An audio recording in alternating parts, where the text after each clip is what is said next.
حاجوسن دستان أب هابت زي كونس أبتي زفكرو سب رغيب يوم أب حكينا تاريخ استمركوس سانتام حاجوس ويدستا بجنزب للي خازر كباي كونن سدرا بيتي أزيم هبطامات كام مخانم سلعله أب زدلخ وخيد غزاناكع وي زدلخ وخركب يغيليم أزغلو رغيب أجن بفتسوم وشت أو حاجوس كركب أي كالكون اتزقرم قام مس أبوين أدين كوفيدا كاب زعلل مستم أب جزانا زلو سرحنياتات كعلل يدس بلنين اتمنتاي أبوين أدين كل علالهم بزعبا جنزم تسيكوينو كاد كعلو زغولو على سميع لما يفلتن كاو تبقي سيخا كاب مستدراي كعلل مستم سرحنياتات كعلل بتعم يزمر زبالكم زخنه آنن محازين مس ألوز بهالو سبعبتينا نرغب كل علالهم نسون بزعبا جنزبيو راوا محازاي أنا نزوم صباتي خعللن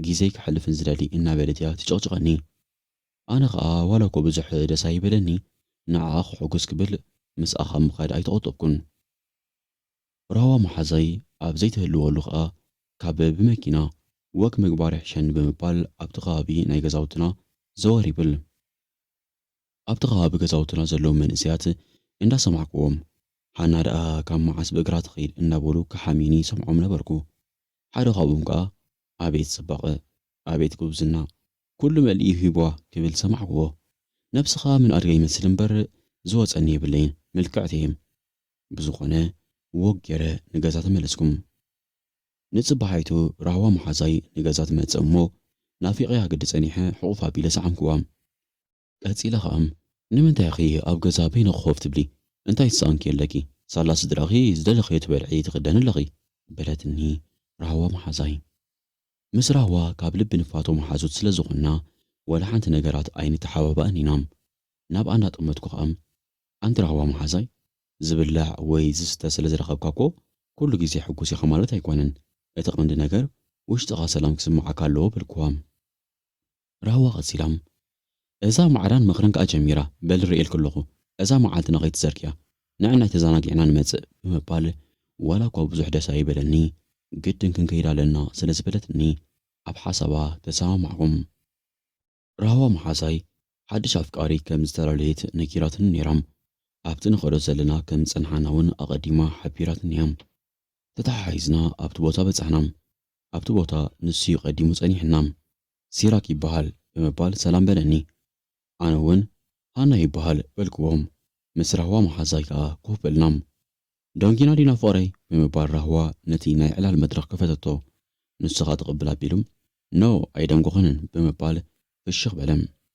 سيراك بقمزون نوخوانا بمركعو زوات سيبلون قرب مسأنحنا مقبا عزيزنا كنبلع جمرنام مقبا بلعنا أبدي أصبال على الأثنام مريتون كي تردعنا مسيم بدحرزي رهوا محازاي مس سيراك ناب كال نايت كلاب كخور مخانم مس أمن خيد لما نتنين أنا كن دخي مسألة نبركو نصون كيدو أنا جزا خيد قرب كعرف بمبال مكينا العلم أب جزا بالكم أب أفريقيا كتسامس بتحكو اتدخيمة كيبلم نجزانان ننبرت ننزحلو ولنا برغت مع صحفي تقبلني دينني له سلامي لني مع صحاتيو أب كوف مباليو كوف بلم بدحرزي قرب سلجين سلازنا برا أب أفريقيا مالت نايت جزا كوف بمبال مس برغت على الجمرنام برغت حفار كم مخانسر عليه قرحيلو أيت متكانيم قدم غلط عامتيو كاب عدنا ختمه مسيو أيت أنحنقا أب جزانا سرح تقوصيرو بزغنم كم يعلو مسرح بمبال حتى يعرب كلهم دحانيو صبقالو بمبال ملس اللي كل غنطاتو مستعذبكو بزح صادق قبرلو سلازيدا لغو بل قرب كعرف برغمشات إليهم نجازا بمئتو نابرهوا محازاي بزح يتمسي قلتيف كجزاءتوي بمبال تكست ناي موبايل زريدة لك أسكم أبوينا دين بسرح مهنات ندوباهي كيشمم بزغنم أبسعتا دحر قطري رهوا محازاي نجازات متسمو حجي خالك إسكاللاغي نمتاي نفسك زيت كان خاني حجي خدا منطقة أيهيري أبزغها بزولو مزاناك عبوتان كيدينا بمبال حيزات النخت كيد نساون كراونتا أمسيات إنات أمتات كتتصابق جمراتم ولا ون بزح دساي بلني نسمعي تاق حلو ولا بمبال حراي بالكوا تتحايزنا نابت مزاناك عبوتا بتسحنم أب حارس أقع نايت من نافشا كوف بمبال ناي قدم إنا ذكرنا كنعلل كنسحق جمرنام ኣብ ከምዚ ኣጋጣሚ ከለና ኣብ ፊትና ሓደ ምልኩዕ መንእሰይ ይርኤና ነበረ። ነታ ሒዝዋ ዝነበረ ማክያቶ እናሰተየ ሰሰሪቑ ጥምተና ጀመረ። ኣይጸንሐን ከኣም ናብቲ ዝነበርናዮ ቦታ መጸ። ፍሽኽ ብምባል ኣቤል ይበሃል በለና ኢዱ ሰዲዱ ሰላም ድሕሪ ምባሉም ኣብ ማዕዶ ኮይነ ክርኤክን ጸኒሐ። ኩሉ ነገር ክንደስ ኢሉኒ መጼ ፈቃደኛ እንተኾንከን ምሳኽን ክዕልል በለና። ኣብ መጀመርታ እኮ ኣይሓፍርን እንዲ ዓልዕል ኣቢሉ ምሳኽን ክዕልል ዝብል ብምባል ብውሽጢ ሓሚዮ ነይረ። ድሕረ ምስ ረኣኽዎ ግን ኣዝዩ ተዋዛያይ መስሓቅ ኮይኑ ረኸብክዎ። ብፍላይ ምስ ረህዋ መሓዛይ ከዓ እሞ ከምዛ ቅድሚ 10 ዓመት ዝፋለጡ ኮይኖም እዮም ዝዕልሉ ነይሮም። ዝኾነ ክንዕልል ድሕሪ ምምሳይ ሞባይል ተቐያየርና ኣነ ረህዋን መሓዛይን ተተሓሒዝና ናብ ገዛና በልና።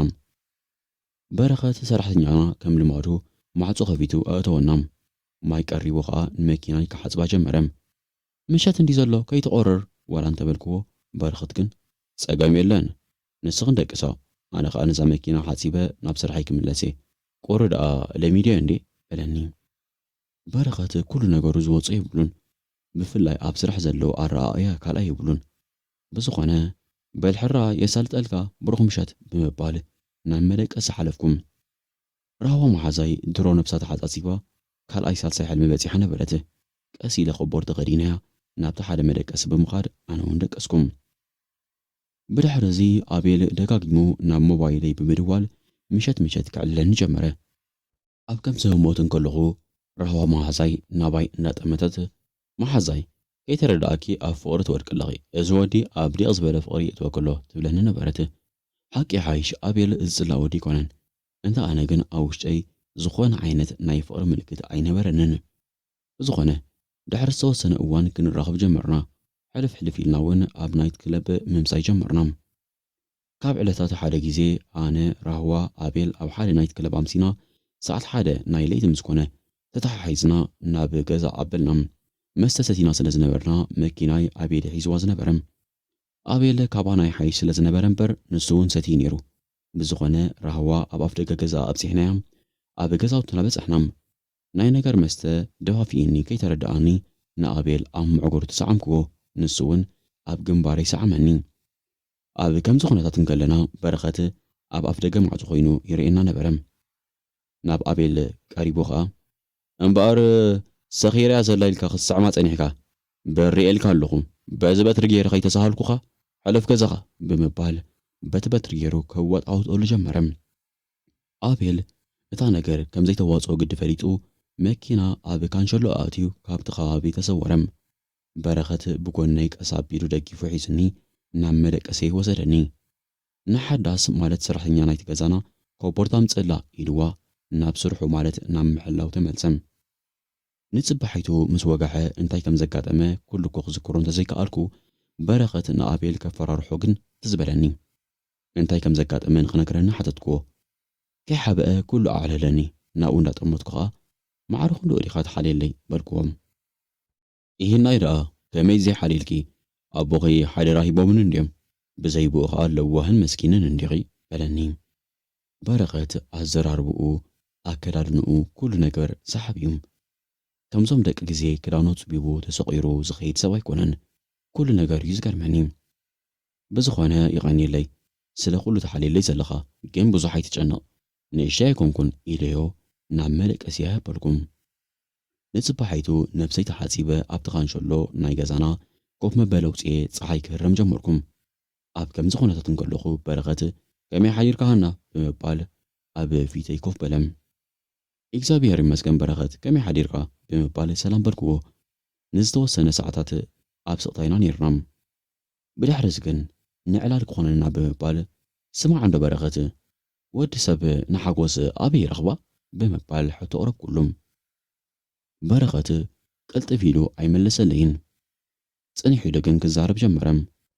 ጽቡቕ ሕቶ ዮሃናም ብርግጽ እዚ ዝበክ መልሲ እኮ ብትዕዝብተይን ዝመስለንን እምበር ከማኹም እኮ ኣበይ ተማሂርና ኢልክናም ብዝኾነ ከም ዝመስለኒ ሓጎስ ኣብ ርሑቕ ኣይኮነን ዝርከብ።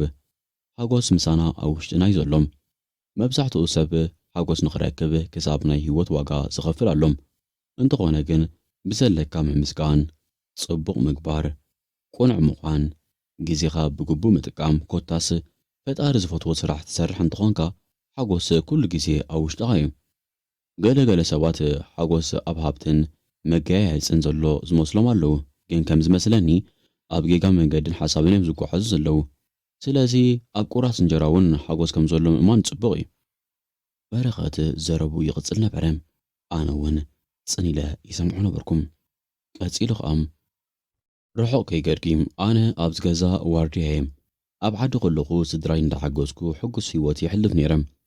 ናይ ፍቕሪ ህይወት እውን ብኸፊሉ ቁርብ ፈቲኑ ነይረ። ብድሕሪኡ ግን ስድራይ ካብዚ ዓለም ምስ ሓለፉ እታ እንኮ ሓፍተይ ሓደራ ስለ ዝገበረት ኣብቲ ዓዲ ተሪፈ። ናብዚ ከተማ ብምምጻእ በዛ ስራሕ ዋርድያ ሕጉስ ኮይነ ይነብር ኣለኹ።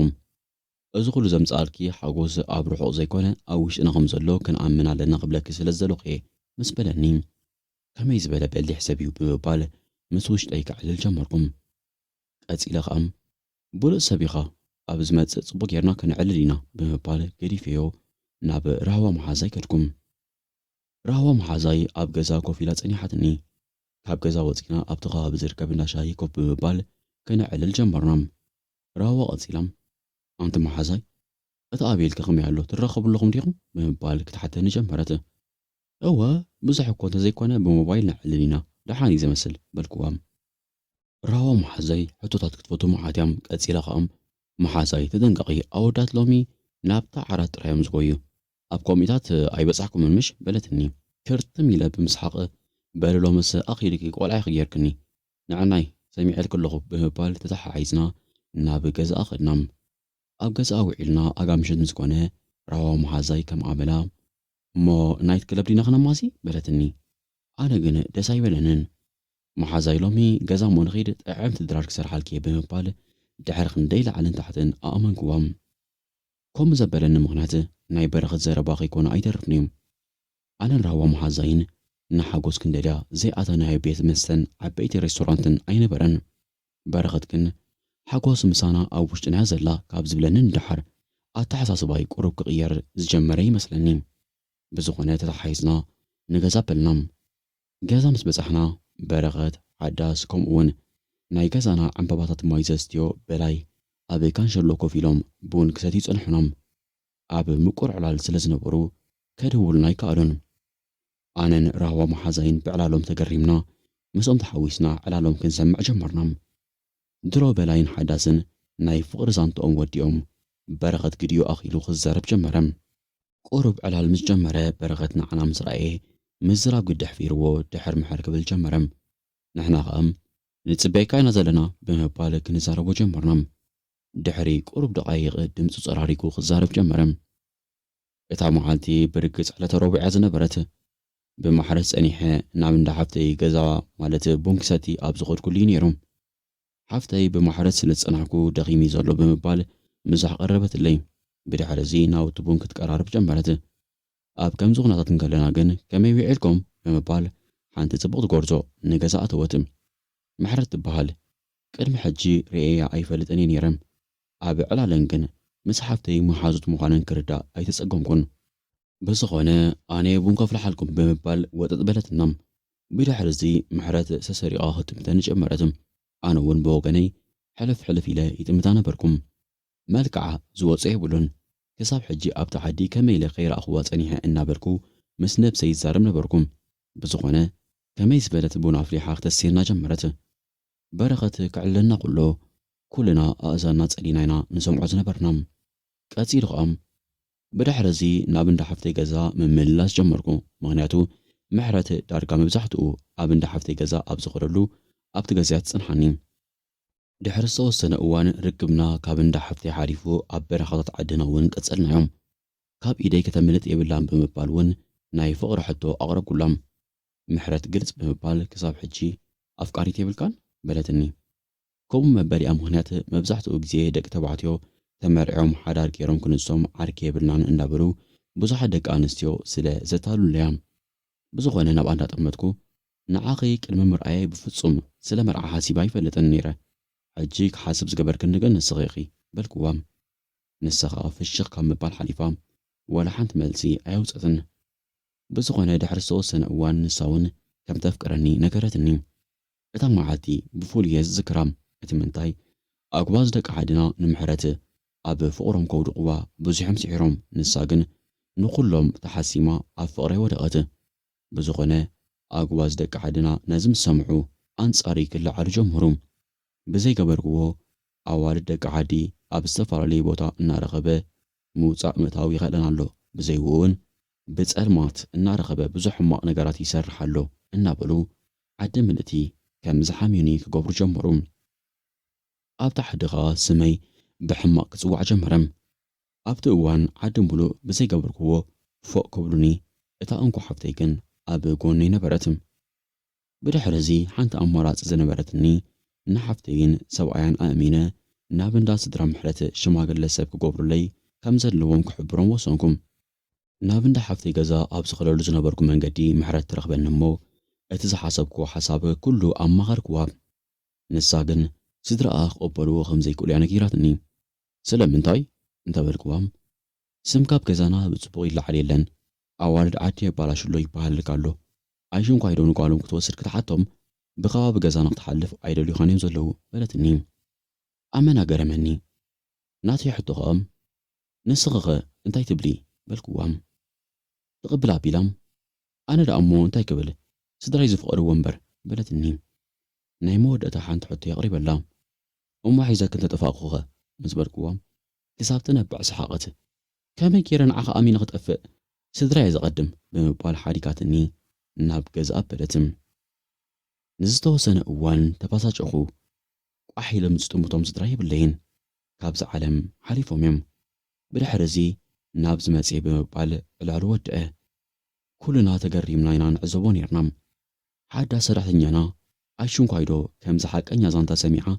ኣብ ፊልም ብዝረኣየቶ ዝሕዝን ነገር እያ ትበኪ እዚ ናይ በረኸ ዛንታ ምስ ሰማዓት ከዓ ዝርዛሕ ክትነብዕ ጀመረትም ብዝኾነ ብድሕሪ እዚ ምስ ራዋ መሓዛይ ገዲፍና እዮም ተተሓሒዝና ናብ ገዛ ኣተናም ብታሪክ ናይ በረኸት እውን ኣመና ተገረምናም ካብታ መዓልቲ ጀሚረ ኣብ ውሽጠይ ገለ ነገር ክስማዓኒ ጀመረም ምስ በረኸት ክዕልል ክስሕቕ ይደሊ ከምቲ ቅድሚ ሕጂ ንሓጎስ ክደሊ ቁልል ዝብሎ ዝነበርኩ ገዲፈም ኣብ ገዛ ኾነ መውዓለይ ራህዋ መሓዛይ ብኹነተይ ብጣዕሚ ምስ ተገረመት እዮም እቲ ምንታይ ቅድሚ ሕጂ ኣብ ዝኸለቶየ ምስኣ ዝኸይድ ነይረ እንታ ሕጂ ግን ኣብ ገዛ ኮፍ ኢለ መጽሓፍ ምንባብ ምስ በረኸት ምዕባል ጥራይ ኮንኩም ኣቤል እውን ደጋጊሙ ክድውለለይ ጀመረ ምክንያት መደወሊኡ ንዘናጋዕ ንጭረም ጥራይ እዩ ካልእ ውላ ሓንቲ ቁም ነገር ኣይነበሮን ከም ቀደም ዘለኹ ይመሲዶ ኣነ ግን ኣብ ሰዓት ኣካይዳይ ኩሉ ነገረይ ዝተቐየረ ይመስል እቲ ዝገርመኒ ከዓ ካብ ዕለታት ሓደ መዓልቲ ምስ በረኸት ኮፍ ኢለ እንዳዕለልኩ ናብ ኣእዳዊ እናጠመተ ፈጣሪ ዝሃበኪ ጽፍሪ ገዲፍኪ ካልእ ጽፍሪ ምውሳኽሲ እንታይ ኮን እዩ ክገብረልኪ ኩሉ ግዜ ንተፈጥራዊ ዘርክብ የለን ምስ በለኒ ከይወዓልኩ ኢኻ ሓደርኩ ጽፍረይ ከይደቆረፅክዎም ኮታስ ኩሉ ንሱ ዝበለኒ ካብ ምግባር ድሕር ኣይብልን ነበርኩም ንጽባሒቱ ራዋ መሓዛይ ኩነታተይ ንምፍላጥ ንገዛ መጽአት ብኩነታተይ ብጣዕሚ ተገሪማ ነበረት እቲ ምንታይ እቲ ካብ ርእሰይ ወፂት ይፈልጥ ሂማን ሄር ካብ ርእሰይ ተኣልዩ እቲ ኣብ ኢደይ ዝነበረ ኣርቲፊሻል ጽፍሪ ኣልኪሰዮ ኮታስ ኩሉ ነገረይ ተቐይረ ስለ ዝጽናሕክዋ ኣመና ተገረመትም ኣተኪራ ክትጥምተን ድሕሪ ምጽናሕ ሃና መሓዛይ ዳሓን ዲኺ እንታይ ኣሎ ዘጋጠመኪ ብምባል ሕቶ ቅረበትለይ ኣነ ከዓ ወላ ሓንቲ ኣይጋጠመን ራህዋ መሓዛይ ብልክዋ ራህዋ ቀፂላ ካብ ምሕር ምዞም ሰራሕተኛታት ምኻድ ነብስኽ ተኣሊ ይከኣልክን ንዕኦም መሲልኪ በለትኒ ዋላ እኳ ሽሕ ግዜ ራህዋ ዝፈትዋ መሓዛይት እምበር በዛ ነገር ግን ብፍጹም ክንሰማማዕ ኣይከኣልናን ንምንታይ ከምኡ ትብሊ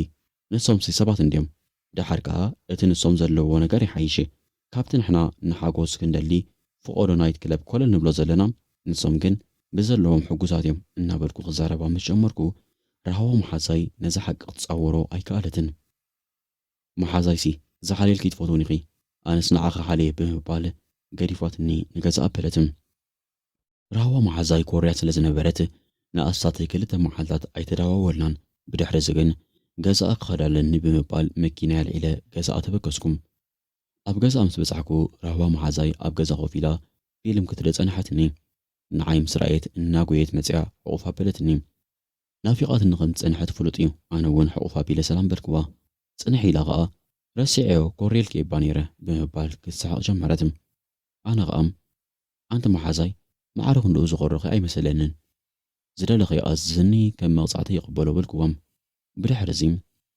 ሃና ሕጂ ጽቡቕ ሓሳብ ኣምፂኺ በሊ ሎሚ ምሸት ብሓንሳብ ናይት ክለብ ክንከይድ ኢና ዝበለትኒ ብዙሕ ኣይተሓጐስኩን ምኽንያቱ ናይት ክለብ ምኻድ ብጣዕሚ ክፅልኣልን ጀሚሩ ስለ ዝነበረ ዝበልክኒ ክቕፅዐ ስለ ዝበልክዋ ግን ኣማራፂ ነበረንን ቃለይ ክዓፅፍ ኣይከኣልኩን ምስ መሰይ ተተሓሒዝና ናብታ ቅድሚ ሕጂ ንኣትወላ ዝነበርና ናይ ናይት ክለብ ገዛ ኸድና ራህዋ መሓዛይ ኣብኡ ምስ በፃሕና ትፈልጦ ሰብ ስለ ዝረኸበት ምሳና መፂ ክዘናጋዕ ሓበረቶ ንሱ እውን ምሳና መፂ ክሰቲ ጀመረ ኣብ ከምዚ ኩነታት ከለና ግን ኣብ ኣእሙረይ ናይ በረኸት ዘረባ ከም ደወል ክድወል ተፈለጠኒ ጓላ ምሴ ክትኣቱ ኣዝዩ ከቢድ እዩ መጻኢያ እውን ጽቡቕ ክኸውን ዘይሕሰብ እዩ ንስኻ ብዝተኻእለኪ ንመጻኢ ክትሓስብለኪ እዚ ናይ ኣቦኻ ሃብቲ ዕሽወኪ ክህሉ ሰቲኽን ኣምፂኽን ምእታው ግደፍዮ ኢሉ ዝተዛረበኒ ነገራት ደጋጊመ ኣብ እሙረይ ቀረጽክዎም ራህዋ መሓዛይ ድሮ ንዓይ ረሲዓ ምስ ትወዲ ኣብ ከመይ ዝበለ ዕላልን ናይ ምስታይ ጉዳይን እዮም ኣትዮም ነይሮም ቁሩብ ጽኒሕ ኢለ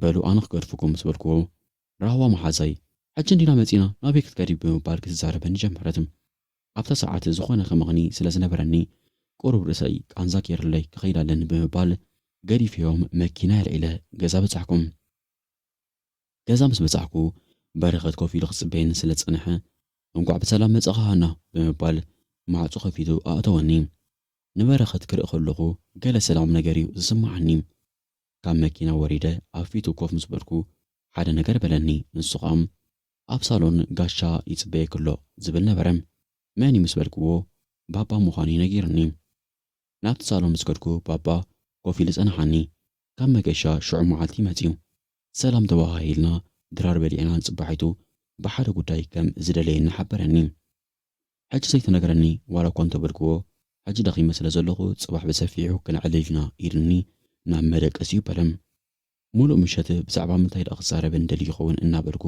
ክሓስብ ሓደርኩም ኣብ ኣጋብ ወጋሕታ ድቃስ ወሲድኒ ደቀስኩም መሬት ምስ ረፈደ ባባ ኣብ ሳሎን ኮፍ ኢሉ ክሳብ ዝትስእ ይጽበየኒ ነበረ ብድሕሪ እዚ ተባራቢረ ቁርሰይ በሊዐ ናብ ባባ ኸድኩም ባባ ናባይ እንዳጠመተ ሰሚዕ ክለኺ ሃና ጓለይ ደጊም ዓብዪኺ ኢኺ ዘጸበቓልክን ዘኽፍኣልክን ትፈልጢ ኢኺ ኣብዚ ምዕቡል ግዜ ኸኣ ከምቲ ናይ ቀደም ናይ ስድራና ኣነ ብዝበልኩኺ ክትኸድ ክብለኪ ይክእልኒ እተፍቅርዮ ሰብ እንተለኪ ንገርኒ እሞ ክመርዓወኪ በለኒ እንታይ ከም ዝብሎ ሕርብት በለኒ ድሕሪ ዝወሰነ ደቓይቕ ግን እሞ ባባ ክሓስበሉ ቁሩብ ዕድል ሃበኒ በልክዎ ብድሕሪ እዚ በዚ ተሰማሚዕና ባባ ናብ ስርሑ ኸደም ኣብ ገዛ ቁሩብ ጸኒሐ ናብ ራህዋ መሓዛይ መኪና ያልዒለ ተበገስኩም ምስ ተራኸብና ኩሉ ነገር ኣዕለልክዋ ንሳ ኸኣ እሞ እንታይ ሓሲብኪ በለትኒ ኣብ ውሽጠይ ዝዓቑርክዎ ነገር ከም ማኽራ ኣለኹ ግን ኣመና ፈራሕኩ ቁሩብ ጸኒሐ ግን ኣነ ደኣ ንሓደ ሰብ ኣፍቂረ ኣለኹ ባባ ግን ከመይ ይቕበሎ ይፈለጥኩን በልክዋ እቲ ሰብ መን ምዃኑ ንኽትፈልጥ ብጣዕሚ ተሃንጢያ ነበረት መን ዲቲ ሰብ ብምባል ደጋጊማ ምስ ሓተተትኒ በረኸት ምዃኑ ነገርክዋ ራህዋ መሓዛይ ነቲ ገዛ ብሰሓቕ ክልተ ገበረቶም ስዒቓ ክሳብ ትውድእ ስቕ ኢለ ይጽበያ ነበርኩም ቀጺላ ኸ ንብር ነርከስ ናብ ዋርድያ በለትኒ ዋላ ነሳ ከምኡ ትበለኒ እምበር ኣነ ግን ንበረኸት ክርዳኣኒ ብዘይክእል ነገር ካብ ልበይ ኣፍቂረ እየ እንታይ ከተማኽረኒ ትኽእሊ ብምባል ሓተትክዋ ራህዋ መሓዛይ እንታይ ከም እትዛረብ ግዲ ጠፊእዋ ስቕ ካብ ምባል ሓሊፋ ዝኾነ መልሲ ኣየውፀትን ጸኒሓ ግን ኣብ ውሳኔኺ እንታይ ክብለኩ ኸይነ ከም ዘላታ ነቦኺ ምንጋር የበለትኒ በዚ ተሰማሚዕና ኸኣ ተፈላለና ንገዛ ምስ ከድኩ ንበረኸት ሓንቲ ኸይሓባእኩ ኩሉ ኣዕለልክዎ ንሱ ቐጺሉ ኸ